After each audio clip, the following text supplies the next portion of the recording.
This message is intended as a reminder that we are not licensed professionals, not psychiatrists or psychologists. If you have a serious problem, please seek professional help. The National Suicide Hotline is 1-800-273-8255. That's 1-800-273-8255. There's some damsels in the DM. Yes, queen. Tell us what's the vibe. There's some damsels in the DM. Please tell us what's the vibe. DMs, yeah we see them, yeah we read them. DMs, we don't need them, we just leave them. Please. Yeah. It's going down in the DMs.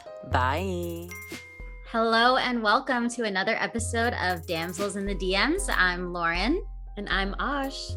And today we are here with Anika Rashuan, who is a dating coach and matchmaker. Hello, Anika. Hi, so happy to be here today and chat with you guys about some dating and love advice. So excited to be here.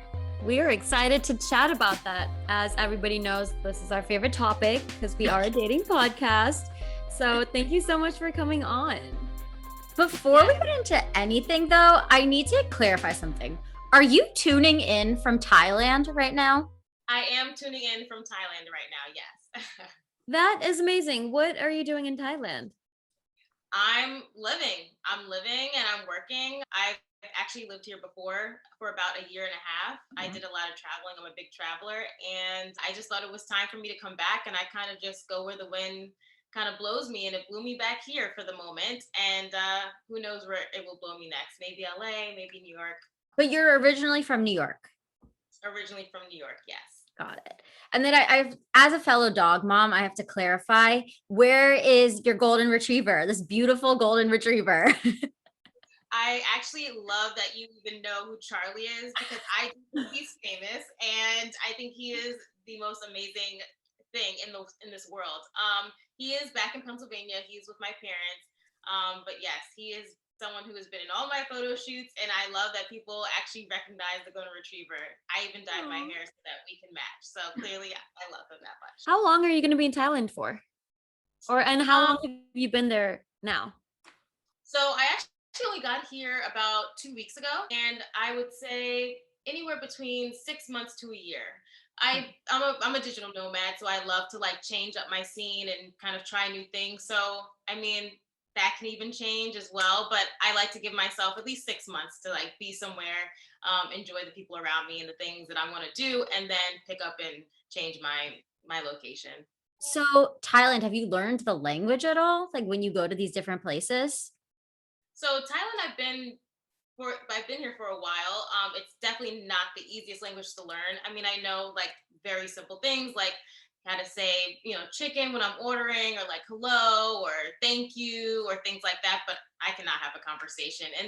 But there are definitely ways that you can just immerse yourself in the culture and almost use like your body language and your energy to make a transaction or to show that you appreciate someone or you're being respectful. Those are just things I think you pick up while you're traveling as well. You kind of know how to, I guess, immerse yourself without having to know how to speak the language. Yeah. So while we dive in, can you tell the audience a little bit about you, how you became a matchmaker and a dating coach, and how that's going? Yes. So I'm a professional matchmaker. I work with a company called 3 Day Rule. It's a boutique matchmaking company. We have clients from New York to LA. You hear this, Ash? Yeah, I hear it. Sign me up. So yeah, we are definitely, very infiltrated in the States. And then I also have my own date coaching business on the side. And that, I have clients all over the world. But my specialty is like self-confidence building as well as breakup therapy. So those are the two things I focus on with my date coaching business. And yeah, I'm writing a book right now. It's actually a self-help book, and it's focusing on the breakup therapy that I've actually been like creating over the past year or so. And and that's also kind of why I'm here in Thailand, because I just wanted to be somewhere where I felt like I can be creative and just relax, and then also continue to write my book. and it's going great. I love what I do, and I got into it because I've always loved giving advice, and I feel like it's something that people can always relate to, and it makes me feel like I'm giving back, but in my own stylish way, I guess you could say. So what would you say was your inspiration for getting into this field? Like, how do you come across being a matchmaker? That's actually really funny. I've always been a job hopper. I guess it kind of comes honestly because I'm a digital nomad now. But being in New York City, there was always so much opportunity. So when I graduated college, I was into like working in PR. Then I kind of went to events, and then I kind of went to just general communication jobs, and then I kind of jumped into the entertainment industry. And at that point, I realized I definitely like helping people, but also having a platform to help people and basically being in front of the camera. So I'm like, how can I find something that kind of encompasses all of that? And Yeah. I kind of just the matchmaking thing just fell into my lap. I saw a job posting one day. A friend of mine actually ended up working at a matchmaking company, and it wasn't for her. She ended up in sales, but it was something that I thought was so interesting, and I kind of just kept going, and that's kind of how I ended up here. And I've never looked back ever since. I definitely think this is what I'm meant to do. So what do you look for when you're making a match and when you're not making a match? Like, I'd love to hear some green flags and red flags on matchmaking. That's actually funny that you say that because I think it's very dependent on the person and what they're looking for. Everyone is looking for something different. So, it's funny. I've been the social media thing where people are posting like little red flags or like green flags as well. And you're not going to repost every single one that you see because that may not be a red flag for you. So, for instance, I think that attachment style, that's a really important thing that I think people are just starting to understand about themselves. And it's like, are you someone who is like always wants to be with your partner? Or are you someone who like definitely needs their space? And there's really never a good way or a bad way to be. It's just how you are. So it's about finding someone that meshes with you and your attachment style. So maybe someone who likes to, have a lot of their own space. Maybe that is a red flag for you if you're someone who likes to be next to each other all the time. But then, of course, then there's like the general red flags in terms of like not being emotionally available or not wanting something serious if they're signing up for a dating app. So anything like that, of course, is a red flag. But in terms of just like specifications, it's very dependent on the person and what they're looking for. As a matchmaker, what do you feel about dating apps?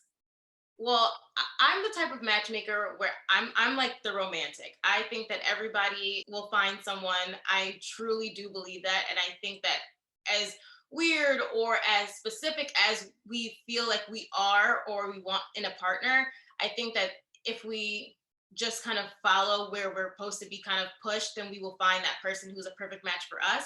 I also think that there's more than one soulmate. So I don't think that it's kind of like if you miss your trains, then you'll never meet your person, you'll never be happy. I think that there are multiple souls that we are meant to connect with throughout our lives.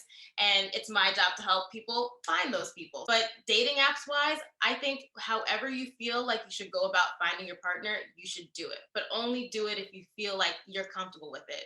I have Mm. people who say, oh gosh, this dating app is so annoying or swiping is so. If you have that attitude, then yes, get off the app because you should not be bringing that energy to the table if you're swiping. If Yeah. you're like, oh my gosh, this guy's so cute. Oh, would be a fun date. Oh, this is like a fun time. Then yes, you should be on the dating apps because you're bringing positive energy. And that's with everything that you do with dating. And that's what I kind of try to tell my clients on a daily basis. It's you have to bring the energy to whatever you want to do in a positive way, because if you put positive energy towards it, positive things will come out, and negative energy, negative things will come out. So same with dating apps. I'm curious because you brought up attachment styles, and I was in a conversation recently with somebody who's an older millennial, and they were really like poo pooing the conversation on love languages and attachment styles. And then I was in a conversation with another younger millennial, and they were like, yeah, our relationship is so successful because we know each other's love languages. So I'm curious, like, in your perspective as a matchmaker and a dating coach, how important do you think knowing your partner's attachment style or your own love language, if you're looking for a partner, how important do you think that is? And do you see a difference in the success of relationships by acknowledging those or not acknowledging those?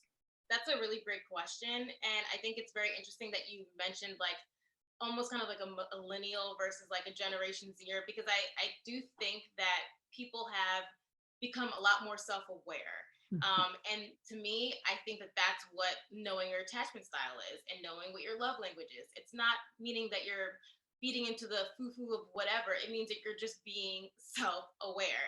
And Mm. to be self-aware will only bring success to your relationship. So I definitely think that, yes, 100%. I do see a lot more success with people who know what they're looking for, know what their attachment style is, know how they are in relationships, and what they want from their potential partner or what they're dealing with from their partner. So to me, all of these categories, all these things, whether it's even knowing an astrology sign, it doesn't really matter. It's just being self-aware and taking the time to know yourself, because the more you know about what you want, the easier it is for you to figure out what works for you and what doesn't work for you. And I think that's what a lot of people are missing when they're going into the dating scene. Well, I am the only single host on Damsels in the DMs. And I have been dating around, just, trying to, I'm at that stage, I think, or I like to think I'm super self-aware.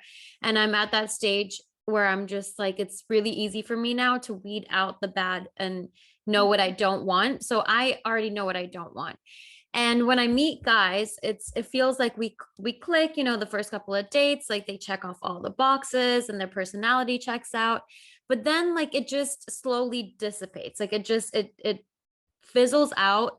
And I don't know why that happens. Maybe it's an LA thing. Maybe, like everyone's too far apart to plan out dates or have the time and energy and effort to drive 45 minutes for a date. What makes a relationship successful? I think even realistically, region and where you're located and the types of people and mentalities that you're dealing with has a lot to do with the success of, relationships. So I've lived in LA for about 2 years. I also have a lot of clients in the California area, from San Francisco to LA, Silicon Valley.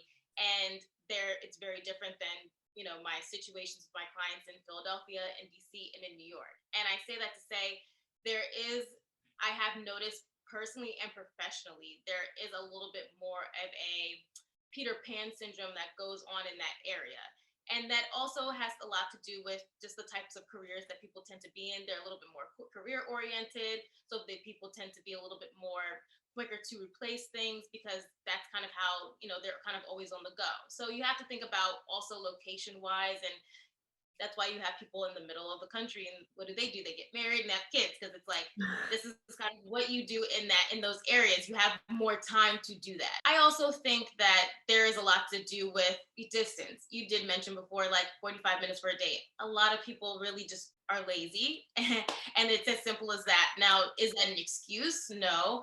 I think that when you find the right person, they will fly to another country to see you. I don't think that distance really has anything to do with it, but in the beginning stages when you are meeting people, and I think this is also a tough time in terms of age, where people are finally like exploring like the different opportunities that they have out there. And especially after COVID, a lot of people are getting out of relationships and they're, getting into new relationships. So there's a lot of movement around. A lot of people are finding themselves right now. So I would say it really has nothing to do with you. The way that people act and the way they operate is always a reflection on them. And I think that the right person will put in the effort regardless of the location. But I do think that you just have a lot of factors going in there, from like, age and COVID, and then, where we're at, and then location. There's a lot of things going on, but I think that you having the right mentality and knowing what you want is the first step. Cool. So I'm there. You're there. I just need to move to Kansas.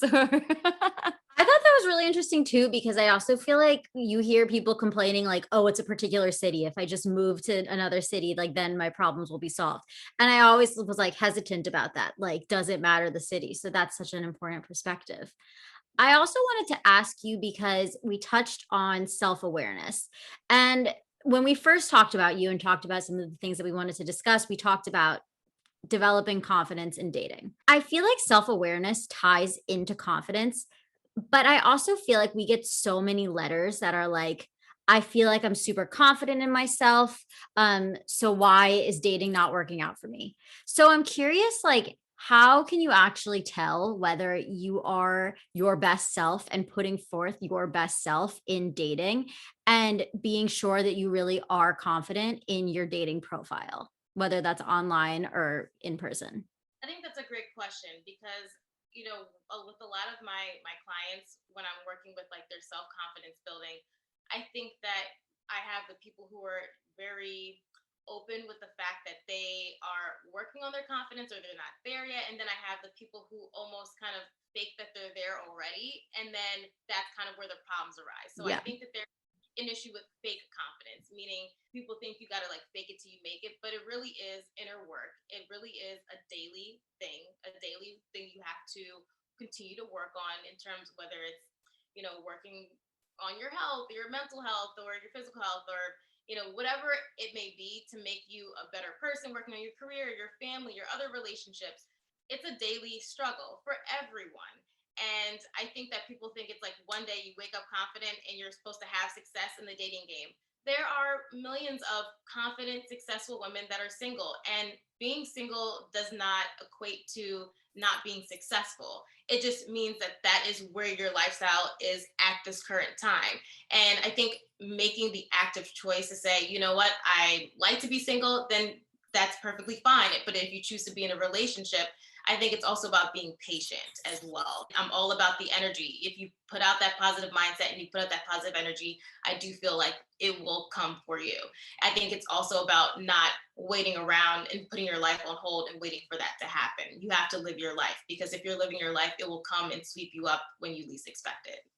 How do you tell your clients, and not me asking for a friend, or your friends that they may not be their most confident selves in dating, even though they think they are very confident?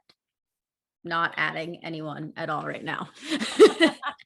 I think that that's why relationships and your tribe, who you surround yourself by, is really important, because it's one thing to be self-aware.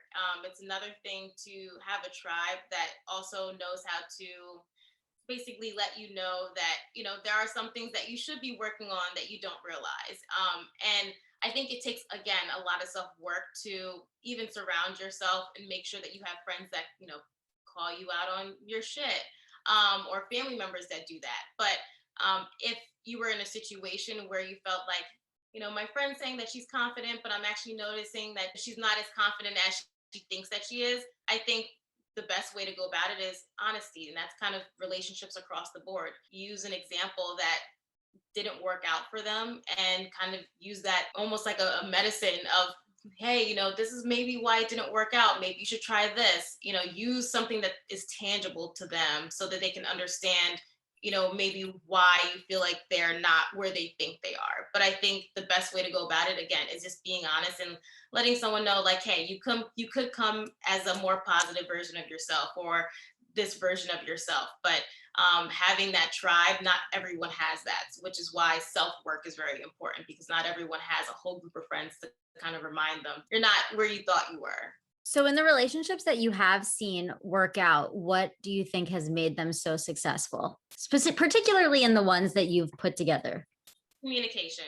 And that's always number one, and honesty. So I think that people have a particular way of dating where we always put on our best self when we go on that first date, and that's perfectly fine. However, you should always be your most authentic self as well, and there's a way to do that and also put on your best self. I think that people think putting on your best self almost means putting on a mask. What ends up happening is you end up falling into this particular persona, and then you get into this relationship a little bit later, then they say, oh, you've changed, or these are not my expectations. And I think that's another thing, communication, because you have to say what your expectations are at the beginning. A lot of people don't like having those conversations because it's a little awkward, and it's pressure. But that's kind of why matchmaking works a little bit better than the apps, because we're asking straight up, how do you feel about topics like this? Where do you lie on this particular life decision? And when you already know where your core values lead, then you can only just work on the connection, and it makes things a lot less heavy, because that's all you're working on is just connection. Do we vibe, rather than am I going to wake up one day and realize they're on the opposite side of the political party, or they're, the opposite side of, my thoughts on religion? Those are the things that I feel like almost defeat relationships that could have been great. It's not having that open communication and setting your expectations at the beginning. I'm curious, the men who come to you for date, if you have any male clients as a dating coach, or even the guys that come and sign up for 3-day rule, what are they looking for? Because I know single girl problems. I have a lot of single girl friends and we all talk about our own single problems, and it's kind of the same thing. We kind of, it's like it's a very common theme that's going on with girls. So I'm very curious to know, like, what are guys dealing with and what are they looking for? Yes. So I actually have a lot of male clients, and they're actually my favorite, to be completely honest with you.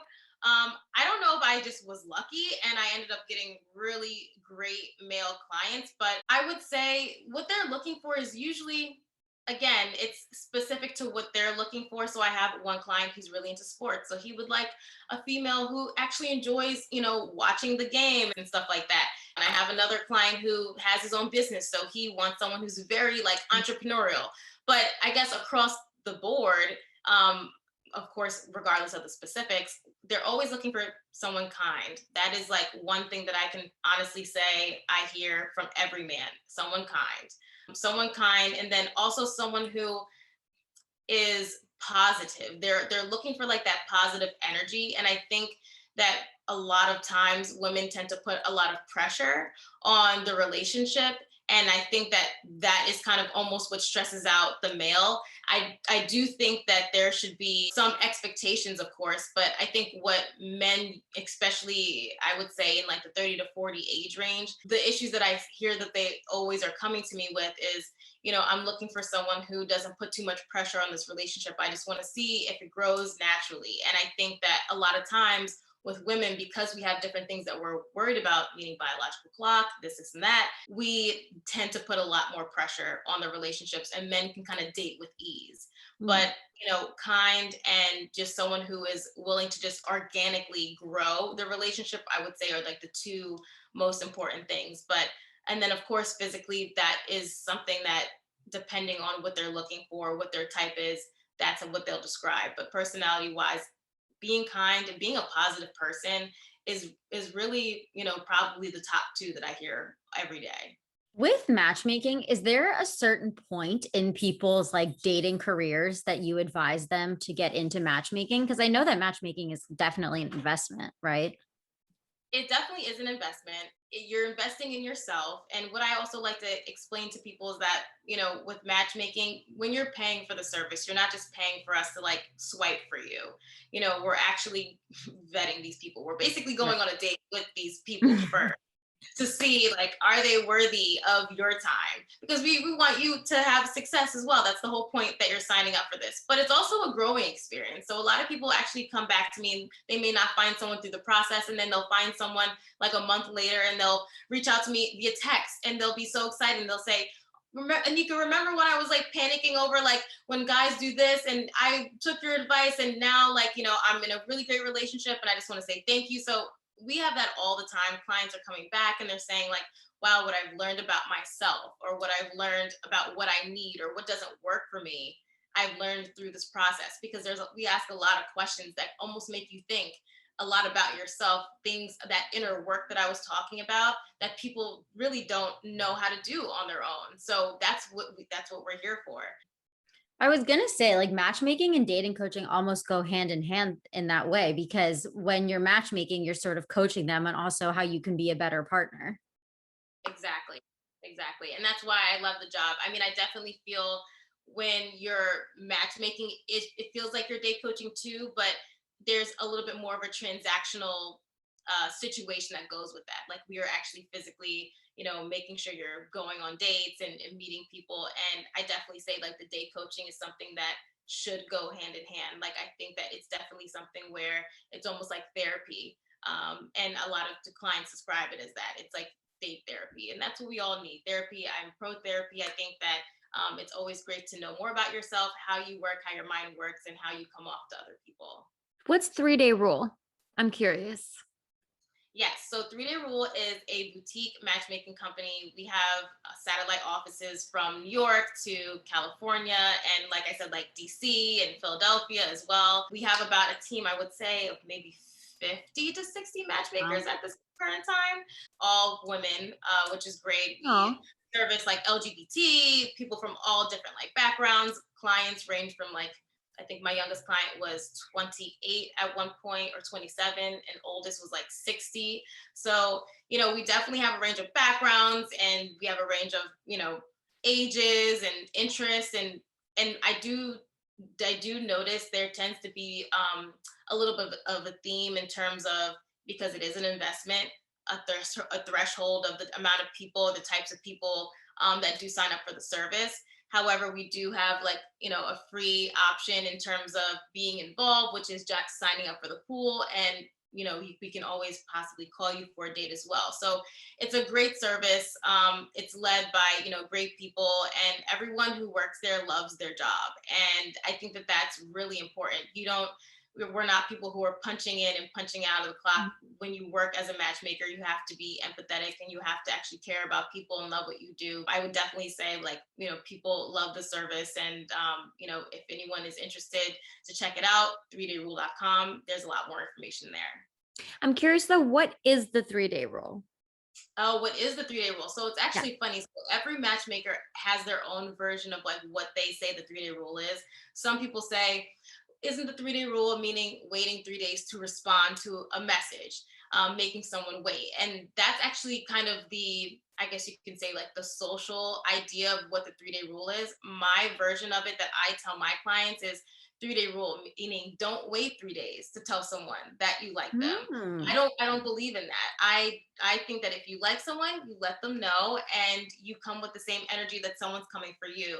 And I think that that's how you find the success in your relationships because realistically, a lot of people are always trying to play games and have again a facade of they don't want to be emotionally invested. But the only way you can find the greatest love of your life is if you're willing to be open and be vulnerable. And you can only do that if you are willing to not wait 3 days. If you genuinely like someone, ask them out at the end of the first date. Say, I really like you. Let's plan something for next week. You don't have to plan the whole date then and there, but let someone know that you have genuine interest.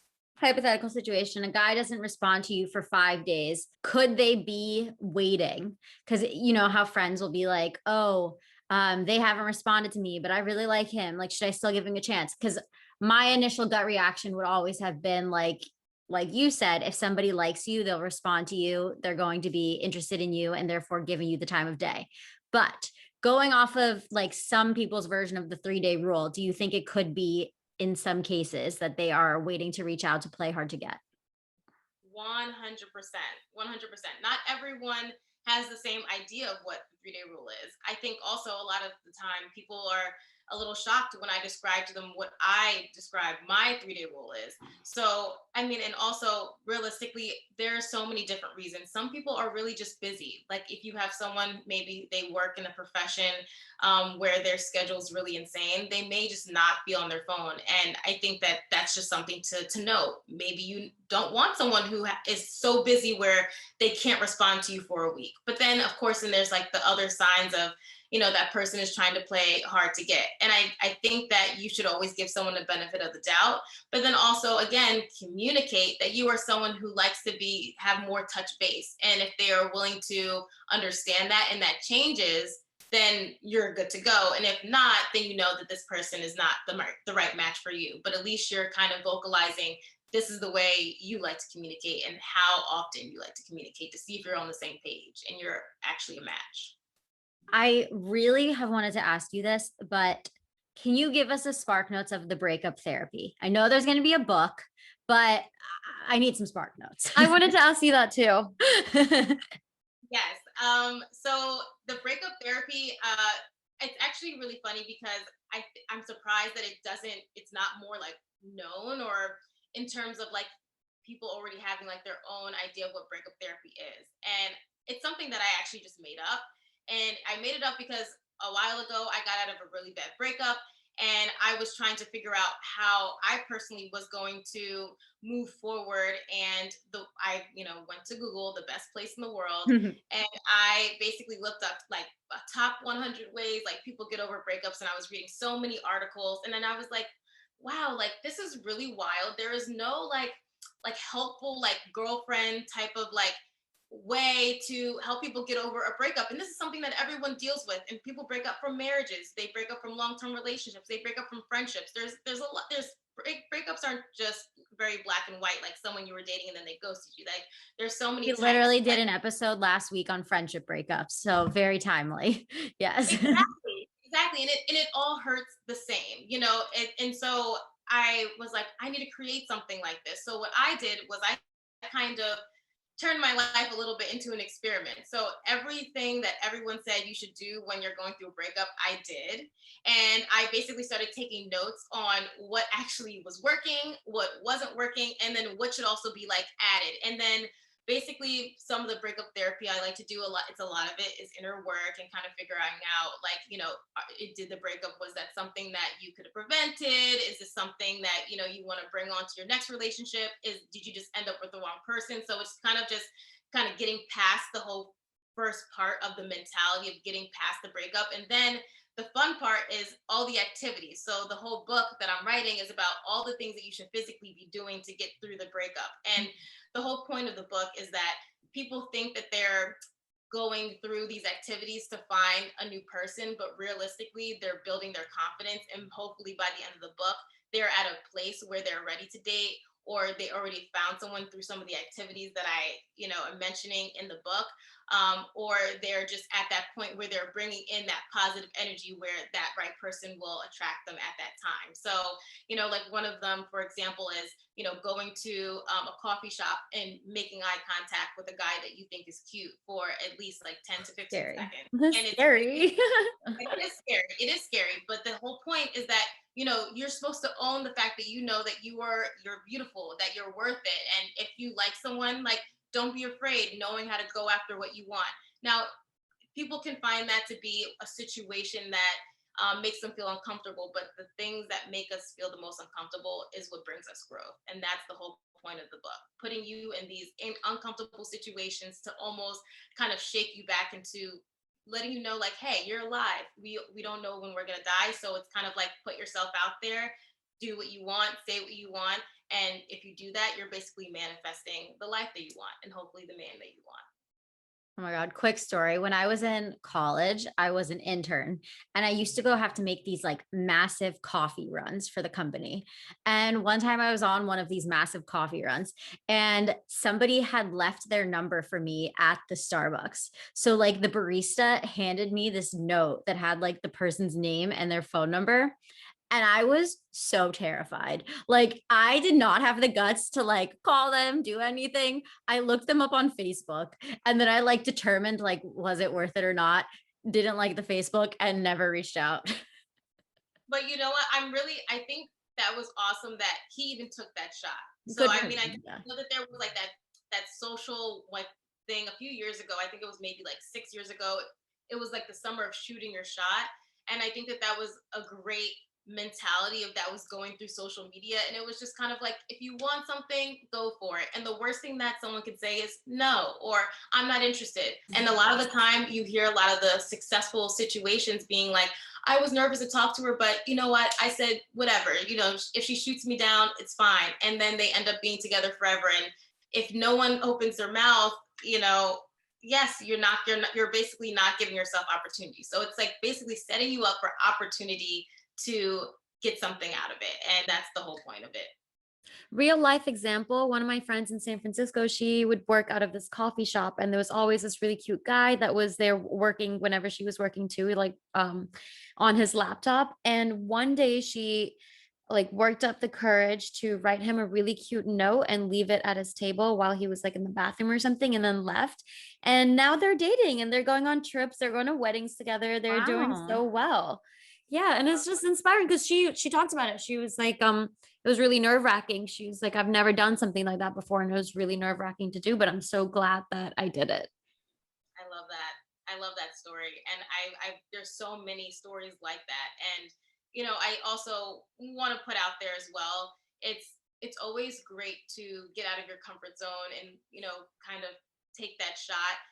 But I think it's also important to realize, like, keep in mind moving forward in the relationship, is he also doing things as well? Or, are you always kind of being the person that is taking the initiative to do things? So a lot of people always like to say, I'm the woman, I'm supposed to be pursued.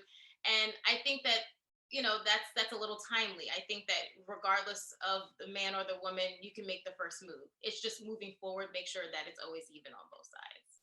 Okay, so before we get into this letter, because I know we have to get into this letter, can you give us quick fire 3 reasons that people aren't successful in dating? Not emotionally available, not looking for anything serious, and not being self-aware enough to know that. And then I would say the third thing is sometimes too many options, and they again don't know what they want. So when you have a lot of options, you're always going to try something new until something sticks. Especially in a city like LA, there's way too many options, especially with dating apps. Everyone's just disposable, it's like, if this date doesn't work out, like there's this person or there's that person, like it doesn't really matter. People don't take it that seriously because there's always an option. There's always someone. And that's the opinion you have when you're a supermodel. Anyway, the letter today. Ash, you want to read it or you want me to read it? I will go ahead and read it. We are always really mean to each other. It's all out of love. You guys are like sisters. We are. It's a love-hate relationship. Yeah. But I send her a lot of white hearts. Mm-hmm. Okay. Dear damsels, I was in a long-term relationship with my partner whom I was living with. He lost his job and basically it became too stressful and we broke up.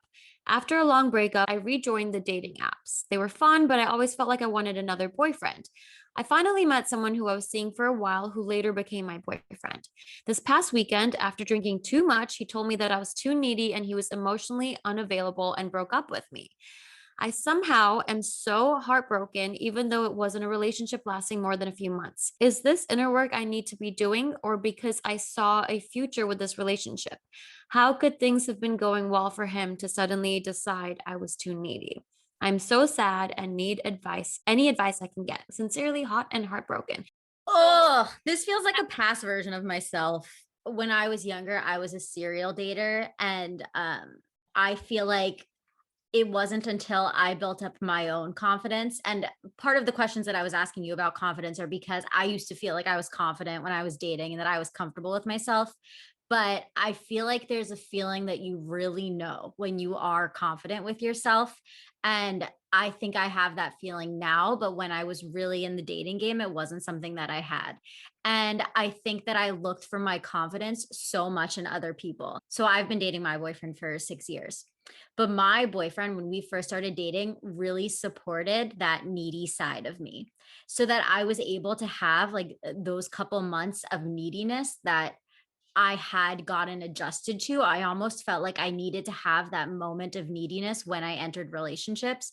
But because he supported me through that, we were able to go on to have a good relationship where I was also able to build my own confidence. And I've always thought that that's like a little bit weird that I was able to find confidence in myself in a relationship rather than just on my own.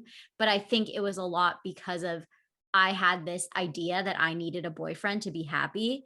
And I don't think it was until I was in a supported relationship that I realized that I didn't. I think that goes to saying a lot of the time people come in our lives to either teach us a lesson or to help us grow. And it's beautiful that the person that you're with helped you grow as a person. And I think that a lot of people, again, being single doesn't necessarily mean you're not successful. Being in a relationship doesn't necessarily mean you are. It's more so what you want out of life. Are you getting that? And you can want a relationship and that's great, but you can also find a way to, be self-sufficient and be confident and, be also in a loving relationship with someone else and share your space and share, your energy and your time. It's all about finding the balance of it all. So it doesn't shock me that you've actually found your confidence, with your significant other. That means that they're the right person, because that's the right person is supposed to make you your best self. They're supposed to almost make you feel as though you are enough on your own. And I'm just here to fan your flames. And that's what I always tell my clients. It's like, you want someone to fan your flames. You don't want someone to like to extinguish you. You don't want someone to make you feel like you're not enough without them. You want someone to say, hey, you're bad all by yourself and I'm just here. And that's what it, and that's, I feel like, it's the support you got. And that's why your relationship is still working after 6 years, which is amazing. And mom, I hope you're listening to this, because last podcast, I got a meme from my mom about how I need to be more grateful for Brian, because whatever I said, apparently I was throwing shade at Brian. So she sends me this meme and it's like, make sure that you take what you have for granted, because if you don't, it may not be there one day. So I'm like imagining my mom like putting into Google like meme about gratitude for your significant other. So there you go, mom. There, I'm being grateful. Or she paid someone to make that meme. Yeah. But maybe add like, then they may not be there. Oh, that's a good add that. But yeah, so this person writing, as I said, I just saw a past version of myself, and it just makes me sad because I feel like you're not happy with you. And I think there's something to be said that, you know, you were in a healthy relationship and now you're bouncing to this. And, you know, I don't know exactly what a long break. So she had a long break, but I wonder how much inner work they did on that long break, because it does feel like you're looking for something in this relationship that only you can give to you. That's a good point. I also think that, you know, her already assuming that it's something that she needs to work on. I think that we all know when things are right and things aren't right within ourselves. And I think that we make the active choice to either ignore it or we fix it and we work on it. So I also do think that there's a confidence issue there, because there are people who tend to just, again, I mentioned before, they're not needy. They just are people who tend to have a different attachment style. And I think if she was confident enough and owned her attachment style, then she would know that this is actually not an issue with her. And it's just the wrong partner who has a different attachment style. So I think that there is some self-work that needs to be done there. And I think that that self-work is being okay with how you are and how you come across in relationships, and knowing how to not attract yourself to people who are looking for something that's opposite. I also think at the same time, though, it is important to realize that people do have boundaries. And maybe if she starts to figure out what her personal boundaries are, then she wouldn't be so needy, I guess, as she would, you know, like to say in the letter. I think it's a lot of self-love that needs to be worked on as well, because to be a needy person, you know, you're not getting, like you said, Lauren, like you're not giving yourself what you need, and that can only come from you. It can't come from someone else. Like happiness, you know, like you can't, happiness only comes from within, and it doesn't come from another person, and it doesn't come from another experience or anything else, but whatever's within you. And that's what she's missing, is self-love. And I think she definitely needs to take time, because it might not be just a needy thing. It really could just be someone who's super insecure and needs to work on their self-love. I love that point about how you know when there's something that you need to work on, because I think that's so true. And I think that a lot of us have trouble admitting that there's something that we need to work on. And sometimes it's the thing that we're the most defensive about, or like something that we recognize that really bothers us in other people that we're not really willing to admit in ourselves. So I love that you said that, because I do feel like we sometimes have these inklings like, I shouldn't say that, or this makes me feel icky when I do this. I really love writing those things down. Like when I notice myself doing something and then like thinking about it and thinking about where that's coming from and why am I doing that? When you can understand the root of something, I think it's so much easier to stop it. I also think that, you know, there's always a saying, like if someone is lost or they're trying to find themselves, you know, where is the easiest place to hide? And it's in a new relationship. So it almost feels like she Been there, done that. Exactly. You know, it's like, I don't know who I am, so let me try to be with someone else and hopefully they can tell me who I am. And it's like, again, self-work. And it always comes back to that. And that's like, I think that's the scariest thing for people, because a lot of people, they're scared of what they're going to find or what they're going to realize about themselves. And then they actually have to take, they have to actually realize like, hey, I have to work on this. They have to take the work and almost own it. And to own things about yourself that you have to work on, it takes a certain level of awareness and energy to work on actively every single day. Because once you start to be self-aware, it's just a roll from there. Like you're self-aware with how you come across at your job and how you are with your career and your family and your friends and your friendships. And it's a lot. And then you start to think, well, this is another thing I have to work on, but it does in the long run make you a happier person. And I want to point out, she said, I somehow am so heartbroken, even though it was a relationship that didn't last more than a few months. It's okay to be heartbroken. I've been heartbroken over someone who I met over a weekend, and it didn't work out. Like a few months is still a significant portion of your year and of your life. And, to give someone so much in a few months, like that's a good thing that how to that you're a loving person and you have a lot of love to give. Like nothing about her is at fault. She just needs to take that love and put it inwards and give it to herself as well.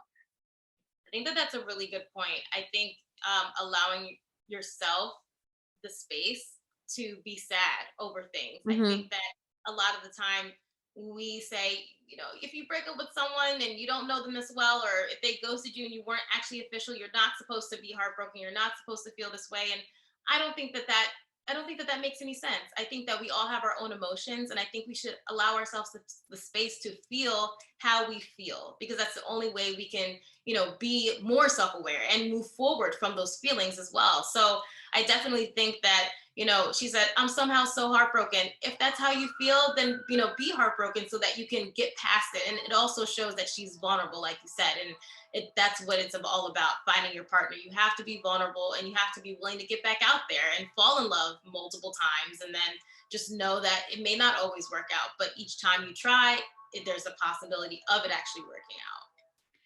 And I really actually think that this person is going to start making progress in their life now, because you're starting to ask us the question and you're starting to ask yourself the question if there's work that you need to be doing, which tells me that you're starting to think about it. And I know that you did take that long break, but I think that now you're really starting to look within and see what's going on there. And I think that really tells me that this could be a breakthrough for you, and this breakup could actually be the best thing that's happened to you. I think that her even taking the time to write the letter, that definitely shows that she is on her way. Step one is complete. We all know when something's just not quite right within ourselves. And I'm happy that she took this first step to even just try to get advice. Well, Anika, you have been such a pleasure. Is there anything else that you would like to add? The only thing I would like to add is I'm really excited for my book to come out. Yes. The anticipated month is June 2022. So I will, of course, be posting updates about that, when it comes out next year on my Instagram.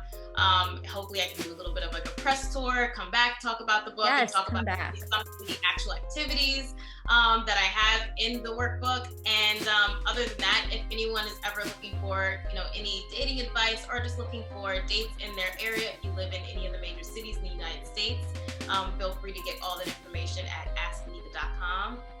And other than that, you can also follow me on Instagram and watch some really cool travel stories. And what was the Instagram handle so people can find you? Instagram handle is at Anika Rashuan. Amazing.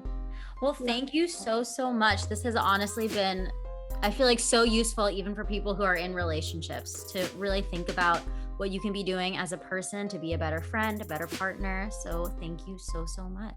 I love your podcast. I love what you guys are doing. And again, it's everyone falls in love. Everyone gets their heart broken. We're all human. We all have emotions, and it's nice to have a platform where you can kind of help guide people through that. So I love what you guys are doing, and I'm so happy that I chatted with you guys today. All right, everybody. Well, thank you so much for tuning into another episode of Damsels in the DMs. Until next time, it's going down in the DMs. Bye.